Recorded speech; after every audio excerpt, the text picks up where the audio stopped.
ఒక్కసారి లక్ష్మీనారాయణ గారి దగ్గరికి వెళ్దాం. లక్ష్మీనారాయణ గారు, మళ్ళీ బీజేపీ ఆఫీసుల దగ్గర ఒక సందడి కనిపిస్తున్నట్టు ఉంది. హర్యానాలో మీ పార్టీ మ్యాజిక్ ఫిగర్ దాటి 49 స్థానాలకు ఎగబాకింది. మళ్ళీ 2 సీట్లు తగ్గింది. ఇప్పుడే మనం మాట్లాడుకుంటున్నప్పుడే 49 నుంచి 47కి మళ్ళీ మారింది. సరే, ఏదేమైనా కూడా లీడింగ్లో మీ పార్టీయే కనిపిస్తోంది. కాంగ్రెస్ పార్టీ 36, 34 మధ్య అప్ అండ్ డౌన్ కంటిన్యూ అవుతూ వస్తుందా? ఎన్ఎల్డి మళ్ళీ తగ్గింది, 3 స్థానాల నుంచి 2 స్థానాలకు పడిపోయింది. ఇండిపెండెంట్ మాత్రం 5 ఉన్నారు. అలాగే జమ్మూ కాశ్మీర్ది అనూహ్య పరిణామం, పూర్తిగా వెనకబడిపోయింది అనుకుంటున్న బీజేపీ మళ్ళీ పెరిగింది. ఇందాక 28 సీట్లకు పెరిగింది, మళ్ళీ ప్రస్తుతం 26లో కొనసాగుతోంది. ఇండియా కూటమి 50 దాటి, ఆల్మోస్ట్ మ్యాజిక్ ఫిగర్ దాటి ప్రభుత్వాన్ని ఏర్పాటు చేసే దిశలో ఉన్న ఇండియా కూటమి కాస్త మళ్ళీ డౌన్ ట్రెండ్ కొనసాగుతుంది, 49 స్థానాలకు పరిమితం అవుతుంది. సో కిరణ్ గారు కొంత అనుమానాలు రైజ్ చేస్తూ ఉన్నారు. 50+ కనుక ఇండియా కూటమికి లేకపోతే బీజేపీ ఏదైనా మ్యాజిక్ చేస్తుంది, ఏదైనా రాజకీయం చేసి అధికారం వాళ్ళ చేతుల్లోకి తీసుకునే ప్రయత్నం చేస్తుంది. ఆ ప్రమాదం మా దగ్గర ఉంది, ఆ సైన్ అనేది ఉంది అంటూ ఉన్నారు. ఏం చేయబోతున్నారు జమ్మూ కాశ్మీర్లో మీరు? ఇప్పుడు కిరణ్ గారు మాట్లాడుతున్నారు బీజేపీ అధికారం కోసం ఏమైనా చేస్తుందని. అసలు కాంగ్రెస్ ఎన్సిపి మేనిఫెస్టో ఏందండి? ఆర్టికల్ 370 మళ్ళీ తీసుకొస్తాం, రాళ్లతో కొట్టిన లోపటున్న తీవ్రవాదులను విడుదల చేస్తాం, టెర్రరిస్టులను విడుదల చేస్తాం, రాళ్లతో కొట్టిన వాళ్లకు ప్రోత్సాహకాలు ఇస్తాం. ఇదా ఈ మేనిఫెస్టోకు కాంగ్రెస్ అలయన్స్ చేసుకొని, ఎన్సిపితో అలయన్స్ చేసుకొని అక్కడ ఎన్నికల్లో నిలబడ్డటువంటి పరిస్థితి. ఇది ఎంతవరకు సమంజసం అండి? దేశ ప్రయోజనాలను, దేశ భద్రతను, దేశ సమగ్రతను తాకట్టు పెట్టి అధికారం కోసం ఎన్సిపితో పొత్తు చేసుకుంది మేనిఫెస్టో పెట్టి. ప్రీపోల్ అలయన్స్, ఆఫ్టర్ అలయన్స్ కాదండి. ప్రజలు మ్యాండేట్ ఇస్తే గత్యంతరం లేక కామన్ మినిమం ప్రోగ్రామ్ ఏదో పెట్టుకొని చేయడం కాదండి. మేనిఫెస్టో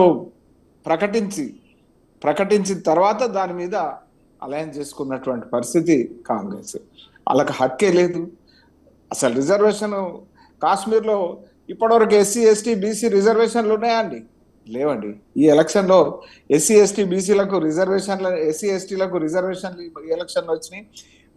ఏదైతే ఆర్టికల్ 370 రద్దు చేసిన తర్వాత కాశ్మీర్లో రిజర్వేషన్లు అనేటువంటి వెనుకబడినటువంటి వాళ్ళకి కానీ, అనగారిన వాళ్ళకి కానీ, లేకపోతే గిరిజన పుత్రులకు కానీ, గిరిజన బిడ్డలకు కానీ దక్కింది. అసలు 1946లో దేశ విభజన ఛాయలు పొడచూపినటువంటి సందర్భంలో అక్కడికి నుంచి వచ్చి ఇక్కడ జమ్మూలో ఉన్నటువంటి వాళ్ళకి ఇప్పటి వరకు కూడా మొన్న ఆర్టికల్ 370 రద్దు చేసి మరి ఇప్పుడు సిటిజన్షిప్ ఇస్తే తప్ప ఈసారి ఓటేసుకోవాలి. ఈసారి ఓటేసుకున్నారు.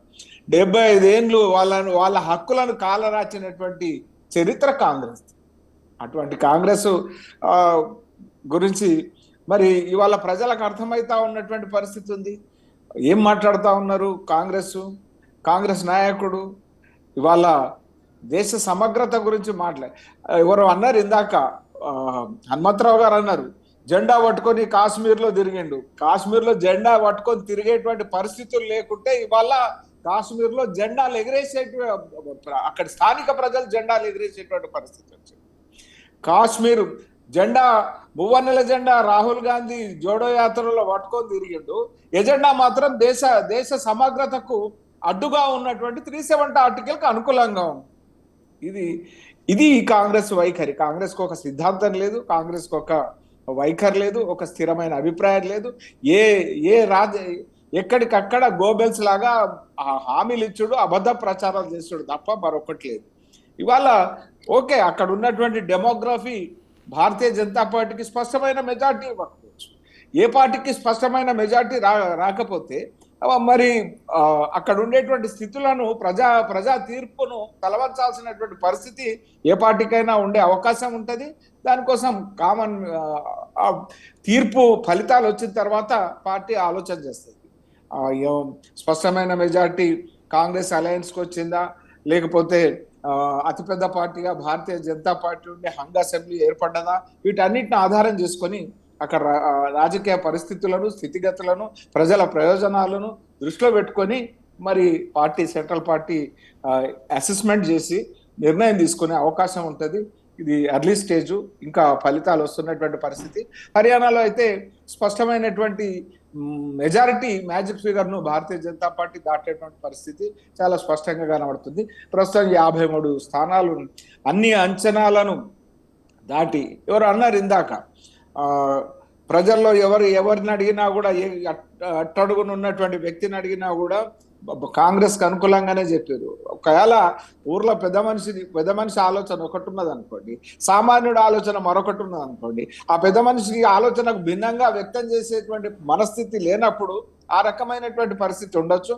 ఖచ్చితంగా ప్రజల్లో హృదయాల్లో ఉన్నటువంటి ఆలోచన ఈ హర్యానా ఎన్నికల్లో వ్యక్తం అవుతా ఉన్నాయి. సర్వేలకు అందనటువంటి ఫలితాలు ఇవాళ వస్తున్నటువంటి పరిస్థితి.